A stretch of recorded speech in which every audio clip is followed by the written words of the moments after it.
Today we come to the first chapter in class 12, that is solid state. In smaller classes you would have learned about the properties of the three states of matter, that is solid, liquid as well as gases.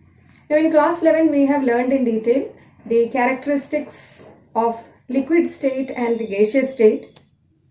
Here in class 12 we come to study about the properties of solids. Now generally, as we consider solid, we know the particles are orderly arranged and there are very high forces of attraction between the particles. In such a case, we know the number of solid particles in a particular piece of a solid is very high. Comparatively, in liquids, the number of particles occupying a given volume will be less. Gases, it is too less or it is the least. Consider the solids. In solids, generally, we have the particles with very high forces of attraction.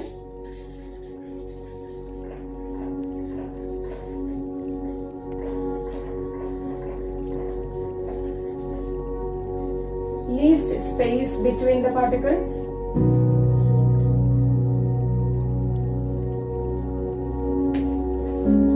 We call generally solids as rigid.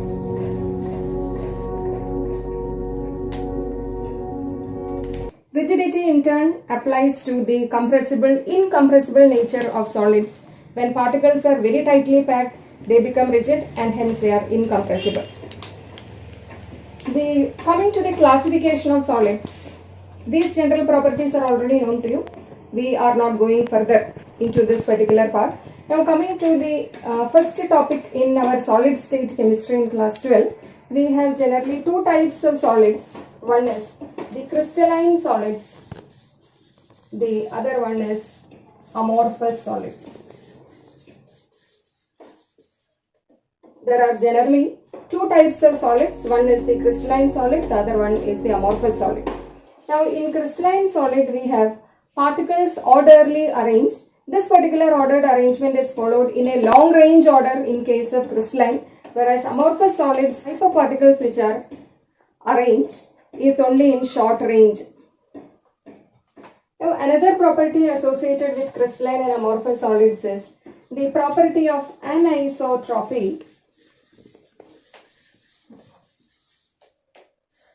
The property of anisotropy is such that when you consider a solid NaCl crystal, NaCl piece, solid crystal, we see that the arrangement is like this. One Na plus is near to a Cl minus. Cl minus is near to an Na plus. In the very next layer we consider the alternate arrangement of particles in this way.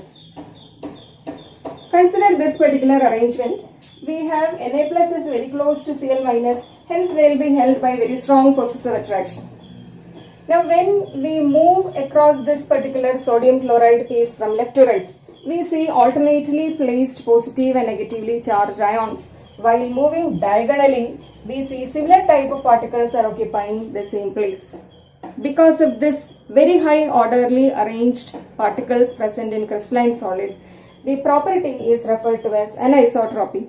When certain types of properties like refractive index etc. are being considered, we see that particles have different values along different directions. This is mainly because as you move like this, we have different particles. As we move diagonally, we have another set of particles being placed there. This particular property is anisotropy. This is applicable to crystalline solids, whereas amorphous solids have the property known as isotropy. Iso is similar. That means when we consider the properties along any direction, we see that the properties are the same. That is because when they are randomly placed, these particular particles are not perfectly ordered. That in turn is a proof to show that particles are not properly ordered in case of amorphous solid, or they follow only a short range order.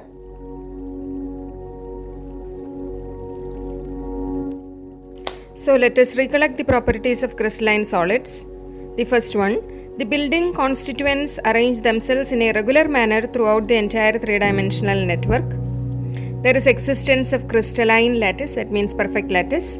A crystalline lattice is a solid figure which has definite geometric shape with flat faces and sharp edges. When we cut the sides of the crystalline solid, we get sharp edges. Another property is their incompressible, orderly arranged units. They have sharp melting points. They show the property of anisotropy we have seen. That is the certain physical properties which show different values along different directions. They have a definite geometry. They give X-ray diffraction bands, and common examples for crystalline solids are sodium chloride, cesium chloride, etc.